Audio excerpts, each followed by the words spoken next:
all of you delicious people out there. I am the Grim Death. We are here to review the Mighty Morphin Power Rangers movie. Yes. Realistically, the reason why I'm reviewing this is simply because, one, I have never done so, and two, because I had just watched it just hours before coming on here and talking about it. But also because Geekvolution. Try not to piggyback off of that because it's a very good channel. Realistically, I honestly just feel so nostalgic about this thing. And I had mentioned some Power Ranger stuff prior to this. Maybe talking about the overall Power Ranger series, so on and so forth, just talking about it. So realistically, I just wanted to review the movie. Ideally, when Megaforce was just starting out to be a thing, I had kind of went back and had a nostalgia bout of going back through Power Rangers, kind of, and because I heard there were so many times that older Power Rangers were going to come back, stuff like that, or that Megaforce was honestly going to honor some of the older Power Ranger series and bring back the costumes. Yes, which was pretty interesting to me. I want to watch those seasons and just like, yeah, nostalgia fill my nostalgia in my head.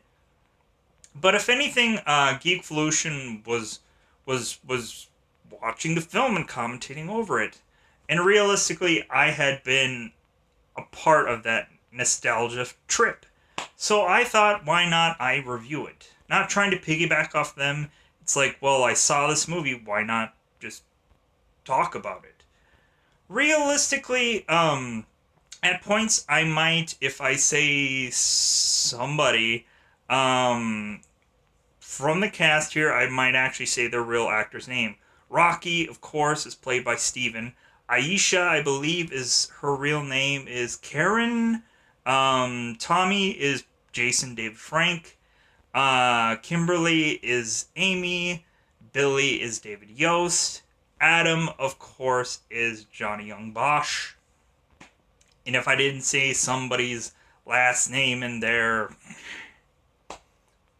it probably means that these people probably have never done enough interviews. Amy Jo Osman. I want to say Karen Ashley. Stephen. I know it starts with a C, I believe. But anyways, that's beyond the point. If anything, for Mighty Morphin Power Rangers, I'm not going to go through scene. I'm probably going to overlappingly talk about this and talk about how I felt about it. I had watched this when I had a bit of nostalgia, talking about Megaforce. I watched this, and watching it now, I have a different reaction on the movie. Because when I watched it the first time for nostalgia purposes, I was like, man, this movie still holds up. Man, like the kid in me was just thinking of how great it was back then. Now I can actually look at this movie and kind of pull it apart at the strings. If anything, there are a lot of behind the scenes stuff that people aren't aware of, and I want to add my 2 cents onto that because I'd watched a lot of interviews of these people doing interviews. If anything, of course, there is one notable thing that Billy Yost stole one of the Ninjetti suits after the final day of shooting the Ninjetti scenes. Adam, Johnny Young Bosch, took the gold medallion from the film on one of the movie suits, and that actual movie suit is actually in some museum or something somewhere for the Power Rangers. It's the movie suit, and the gold medallion is gone, and the reason why is because Johnny took it. Jason David Frank would admit to taking a number of things. Maybe some Sabin swords, maybe a dagger, um, maybe some of the White Ranger shields, maybe some of the Green Ranger shields, and so on and so forth. Allegedly, I have to say, because I don't want to be sued by any of these people. These people allegedly took these things. Maybe not stole, but took them. But admittedly, Aisha, Karen, honestly wanted to take her ninjetti suit as well. Uh, David Yost was talking about every once in a while he throws on the ninjetti suit, but he says like that he doesn't actually fit in it. Come on, David Yost. You are in ridiculously good shape. Come on. Come on, David Yost. Come on. If anything, I really like David Yost's interview because every time that he does an interview, you just see him light up all the time. Maybe there's sometimes when he's tired or he's just like same old question, buddy. But man, I really enjoy his interviews because to see him light up, and if anything, like Jason David Frank, he always has so much energy going into his interviews. But that's just who he is. There was another Ranger in when they did the Forever Red where um, the Andros, the guy that plays Andros, the Red Space Ranger was talking about how much energy and everything like that Jason David had, and he was just like, "Man, hey, the camera's not on," but it's like, no, that's just him. He probably drinks a lot of coffee or something like that, but anything.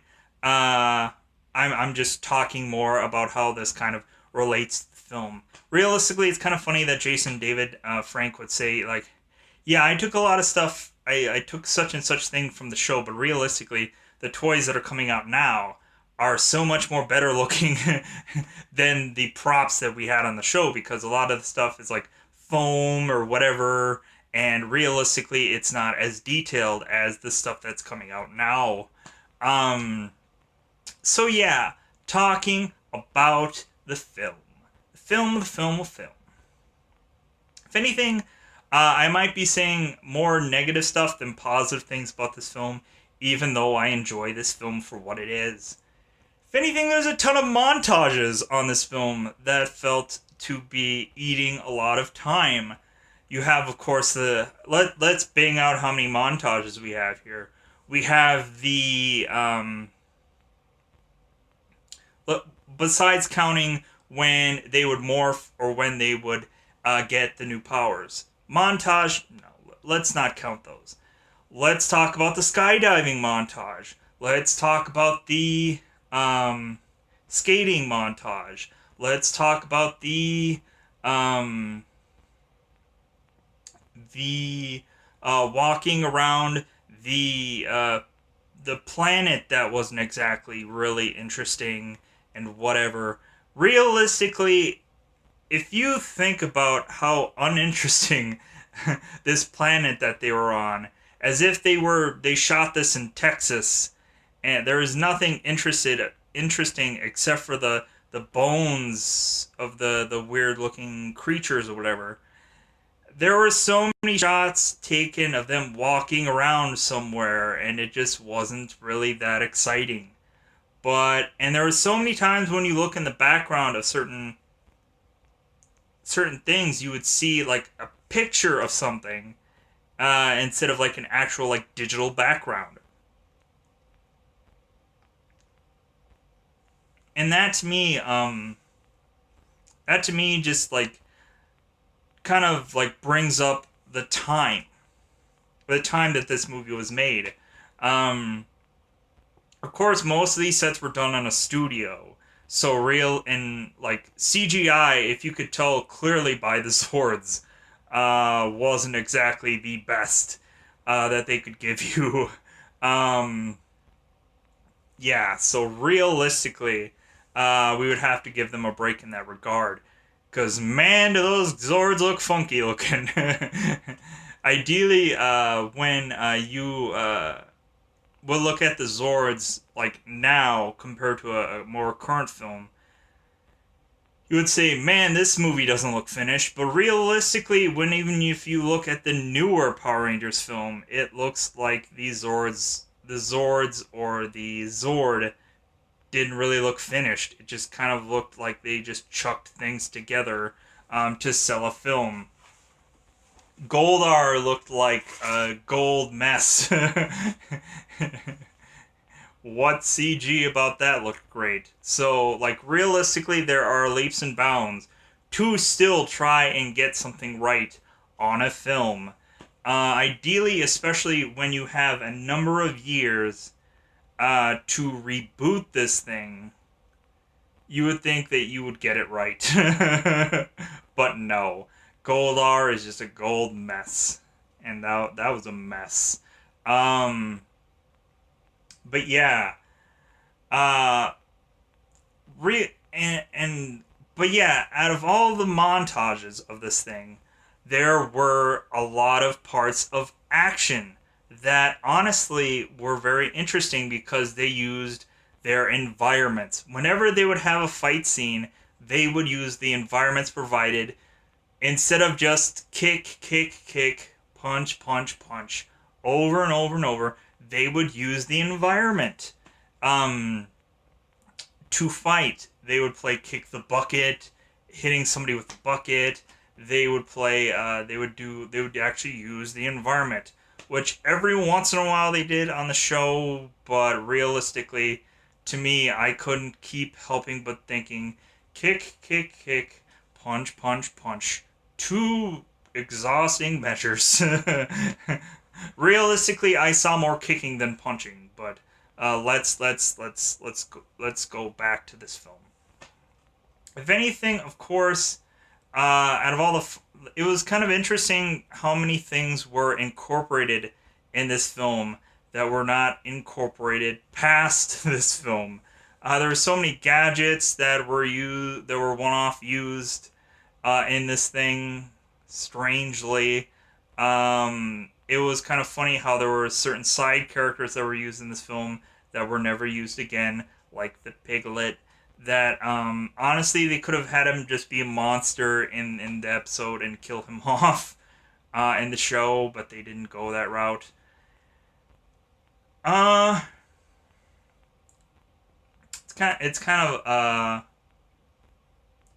it is kind of funny to me. There was one line like thinking of ooze coming out of that egg. That is just ideally the hand thing and the egg thing actually honestly made absolutely no sense whatsoever. If they would have probably made it a more like how like Rita was, where it's just like a bucket thing and lid on it, and they open the lid. Oh, another kind of 10,000 years I'm free kind of thing. But it would have brought so much homage to the original like pilot or whatever. But it also would have been um, maybe that's how like any of these big menacing characters they would have these kinds of uh, bucket lid things around the world, and that would have made for a very much more interesting kind of story instead of egg, hand, and whatever. It just seemed weird. Um, but ideally, there was the whole like the sewer lid kind of thing off of this, and then the egg with the hand. But realistically, it's just freaking weird. Freaking weird. But anyways, um, I'm gonna skip through a lot of stuff. I'm not gonna go through the whole film. I'm not. I'm just not. But anyways, you have to where again with so many montages that waste time. You have also a side story of a kid and his parent that you have to fill in time with. So that way a kid saves the day at the end of the movie. Spoilers, this movie's been out for 2 decades. So ideally if you haven't seen this film or are gonna look back into it, I might be spoiling your memory. But anyways, kid goes, saves the day, because most of these Power Rangers are old now, so they have to have a kid save the day. And it is kind of funny throughout most of this film that certain Power Rangers have to look goofy or bad. Case in point, Aisha in this movie honestly looks very much seemingly to be a Daphne kind of character where she is constantly having to be rescued, which is sad. I like Aisha, Karen, and I felt that she was um, poorly represented in this film. Even though she had some really good one liners and really funny lines. Rocky, of course, who doesn't remember the when Rocky was trying, because Adam and Rocky buddies in this film, like super duper buddies, like they had so much together in this film. It was like, man, like I wish Adam would have been the Red Ranger. Even though either Johnny or Rocky, Johnny or Steven, I mean, or Adam and Rocky, either one, like Rocky is still a good Red Ranger. Everybody kind of wanted Adam to be Red Ranger, and I don't disagree with them. Um, but realistically, I would have still wanted Rocky to be a Ranger. Um, but anyways, cause re and but realistically, the only true leader here was Tommy. Cause realistically, he besides Billy and Kimberly, he's basically the leader because he's the veteran guy, and realistically, he has to be so much cooler than everybody else. Oh man, how many times do we have? If you had a drinking game in this movie, you would get sloshed.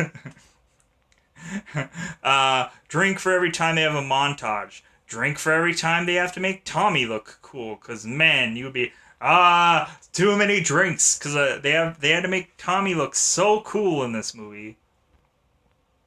So realistically,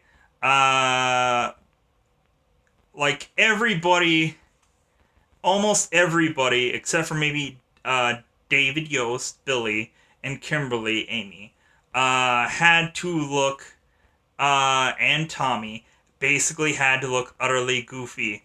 Adam had to go and save Rocky from making that accidental, oh, I'm gonna save you, Adam, and then he falls and he's like hanging on. I'm hanging. He hangs a lot in this film. He's hanging in a lot on this film. And so Adam and Trove has to go and help him out. They have to help one another out with the big rock monsters. That ridiculous. There were so many minions in this film that I think they realistically could not really do much with.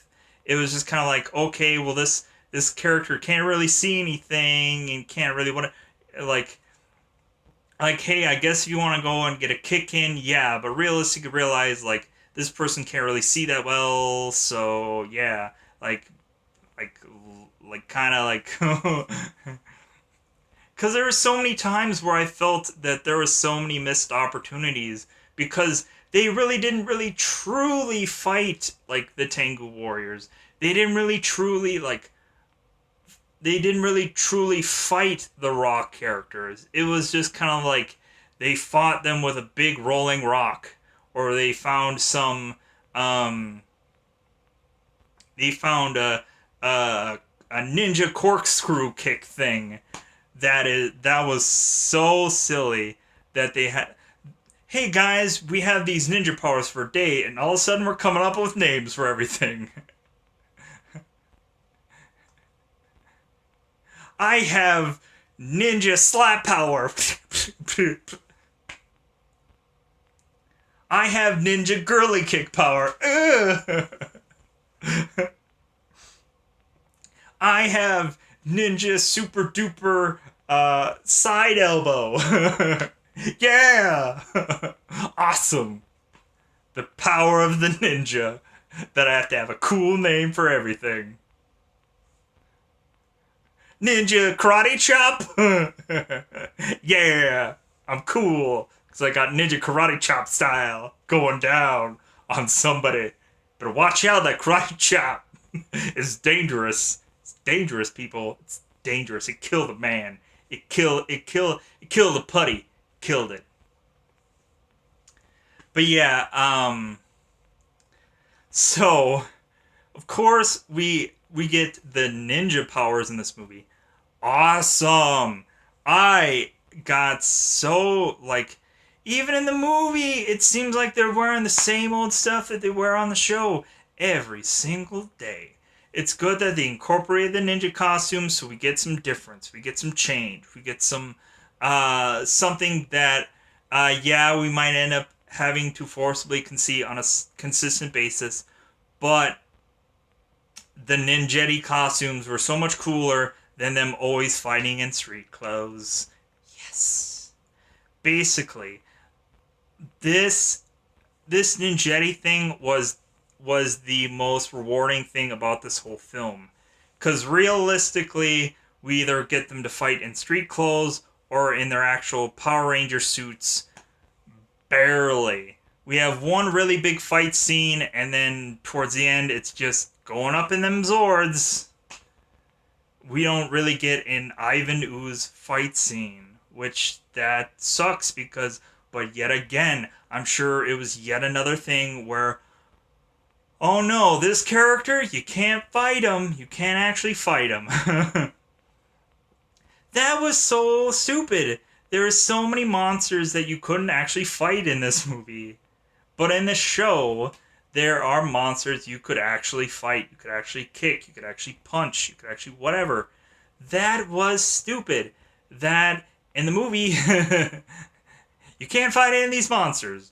But in the show, fight all of them. Fight them on. And then at the end, of course, get that big huge sword that you have, slice them in half, and kablooey.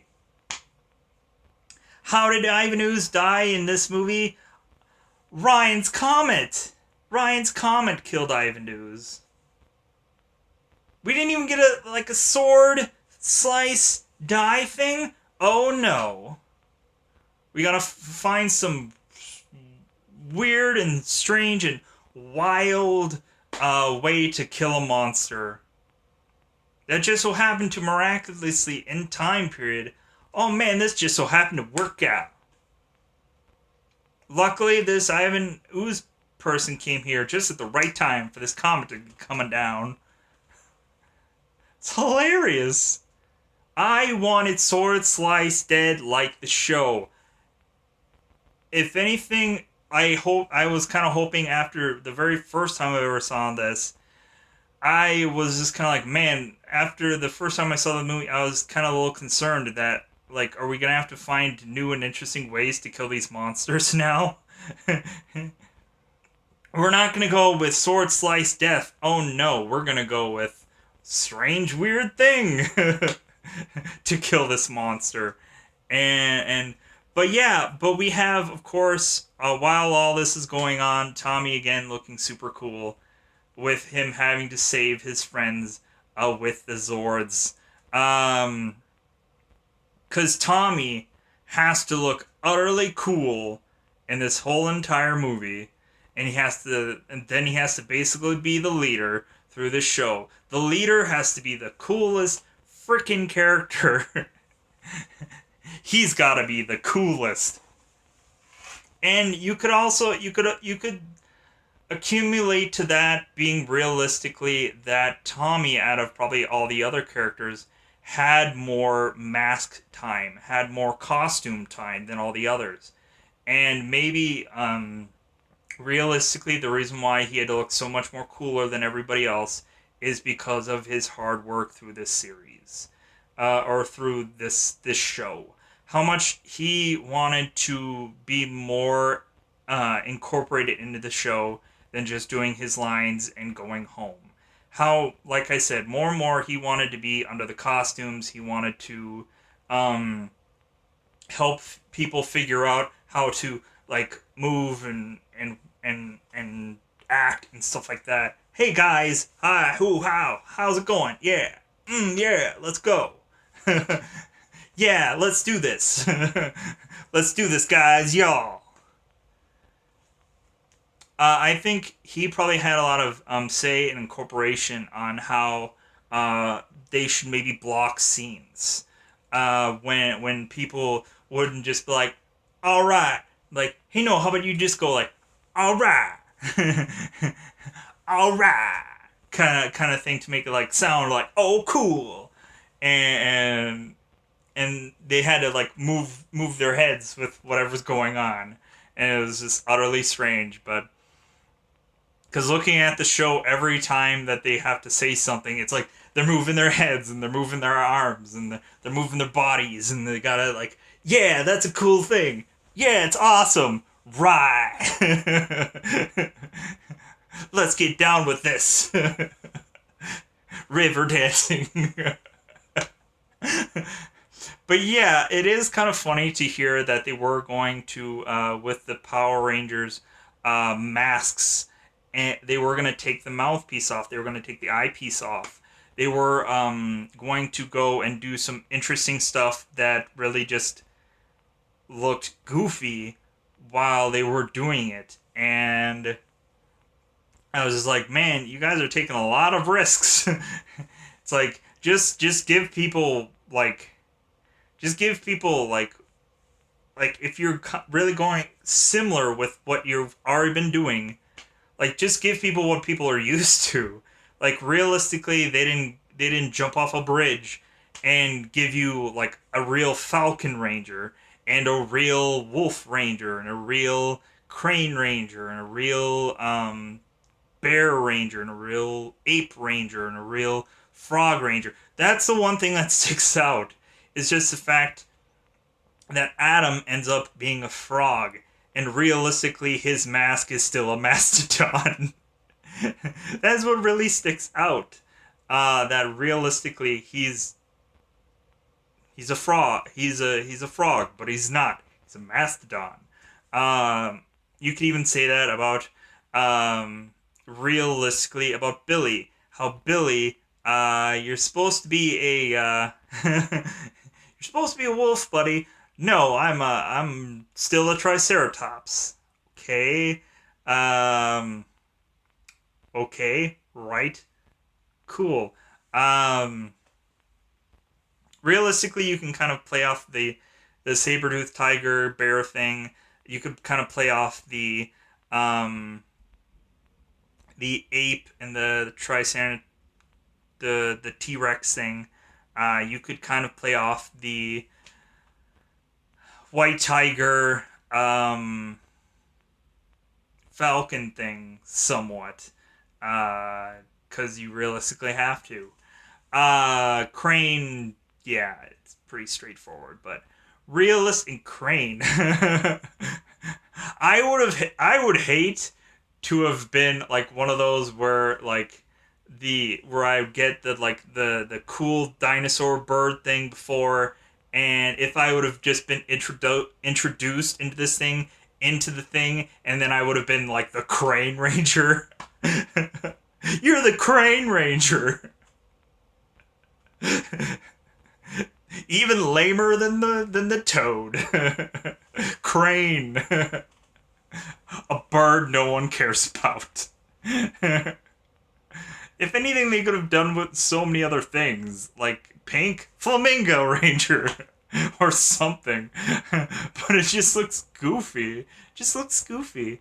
Um, but if anyways, yeah, if I were to have been incorporated in this thing and I would have been inside the movie and that would have been my like debut as being the Crane Ranger, I would have just been like, I'm out of here. I would rather be a Shark Ranger or a something cool. Give me something cool, guys. Give me something cool. Um, but yeah. But ideally, you play with the hand you're dealt, and ideally, I'm sure any of these people would have said, "Yeah, I got a lot of money off that movie, so I didn't care what Ranger or what thing that they would have given me." A lot of people, a lot of asking these people if you would have wanted to have been like a different color, like who would you have rather have been? Um, Realistically, all of them don't really have a different answer. Of course, Tommy always loves the Green Ranger, but he admittedly says that he is growing into the White Ranger, being like, yeah, White Ranger. Of course, Johnny Young Bosch always wanted to be Green Ranger. Realistically, after that whole first Tommy being the Green Ranger, that's why in Zeo and Turbo and stuff like that, he was green for the rest of the time. Because realistically, considering the first Green Ranger to him was so cool, he was like, heck yeah, Green Ranger, it's gonna be me. I don't want to be black anymore. I want to be green. I want to be green. Give me that green. I honestly wish that they would consistently keep a Green Ranger in Power Rangers. Realistically, one color that I would probably say for them to honestly maybe leave out honestly would be red. Not for the fact that it's just like, oh, what, Red Rangers don't look cool. Realistically, if you basically go in here, because this whole thing is that the Red Ranger has always been the leader. If you take that color out, then it's like, well, who's going to be the leader? It's just like they take turns. They, like, that's what I hate. If there is, like, you say, oh, if somebody immediately gets a color, they're going to be the leader. No! Anybody on this team could have been a leader. That's why Tommy, the White Ranger, was a leader for a very long time. That's why, there were several times in Power Rangers SPD when there would be some Rangers that would change colors. Of course, Sky, who was the first Red Ranger, ended up being blue. And then consistently, the whole notion of, I think the Green Ranger ended up being the leader in some other storyline by saying, oh yeah, a lot of the other Rangers just retired or whatever the heck reasons that they had. But if you really changed it up and got rid of red and say, we're not going to have one singular leader, and we're going to get rid of this red color, that would really change the dynamic of this show. But then, I'm sure probably, ideally, a lot of people would just be like, oh, well, yeah, well, the sixth Ranger then is going to be the leader, or something like that. That a lot of the times, the sixth Ranger, honestly, is the coolest Ranger. So, realistically, that's the person that I clinged to the most, because if anything, the sixth Ranger usually is the most interesting looking one, and also the fact that realistically this character isn't heavily used often as the other five. So realistically, that's the more interesting Ranger. And realistically, when he comes in, whenever he comes in, then realistically he should be the leader, even if you do have a Red Ranger. Because realistically, he should be the guy that has to like take charge because he's the whatever. But anyways, off topic, way off topic. So, if anything, for this movie, we get to the aspects of the nut shot coming from Aisha, where drastic times call for drastic measures, and then we get the nut shot. That was kind of like stupid because like. This is a kids film, ideally. So now, people who do the whole karate thing and whatever, they're going to be looking back on this film and just be like going, "Oh yeah, now I can nutshot people," because the Power Rangers told me to. But realistically, the Zord on this looks utterly so goofy, so goofy. If you had to have a lot of time being put into this whole fight scene of a Megazord, and it looks really, really goofy, thank goodness in the TV show, when they did the TV show, that this thing, once they had it in the TV show, I'm like, man, this thing looked way better in the show than it did in the movie. I was like, yeah, this is awesome looking. Compared to the movie, which had a big budget, but realistically, the show made that goofy looking Zord make look way better. Um, so yeah, realistically, I wanted to come on here and just kind of make fun of this film because realistically, um, there were so many weird and interesting and funny notations that I could talk about. And realistically, to have a slime character, of course, had to be relatable for kids. Um, I don't know. Like like realistically, they could have done a couple of monsters, like made this like kind of like a monster city, where all of a sudden, the main reason why the Power Rangers need to go and go away and get better powers is because there's a huge group of monsters going around destroying the city, and now like these people got to really up their game because instead of having just one singular monster that they can just cut with a sword, now there's this mad dash of monstery that they have to thwart, and it might have been a little bit more interesting that way. Instead of having these minions that you really couldn't do much with, you could have one monster that they would uh, singularly fight, and then all of a sudden, while they're fighting, all of a sudden another monster comes into fray, and then all of a sudden, like, and the more and more these fights go on, the more and more yet another monster comes into fray, and another and another and another, and then realistically, that's when the Power Rangers have to go and leave to get more power because they had exhausted their powers because these things are just too powerful and they exhausted them. And then that would be the whole reason to get the ninjere powers. And then they can come back and whip everybody's butt and then probably get into the Megazords um, to fend off whatever one singular monster is left. Slice, sword, dead thing. Instead of Ryan's comment, they would have used common sense and sliced that thing with a sword and be done with it. That would have been a huge climax to this whole thing, and it would have been a huge like, man. Instead of having like uh, one solo thing, man, they put so much work into this thing. That would have made it to be so much replayability, um, because it would have been widely different than anything they were doing previously, except for, of course, when they would get special Halloween stuff and then they or holiday stuff, and then they would bash in a bunch of monsters for them to fight. But when I think I saw a huge amount of monsters in one episode, I'm like, this is the best thing I've ever seen.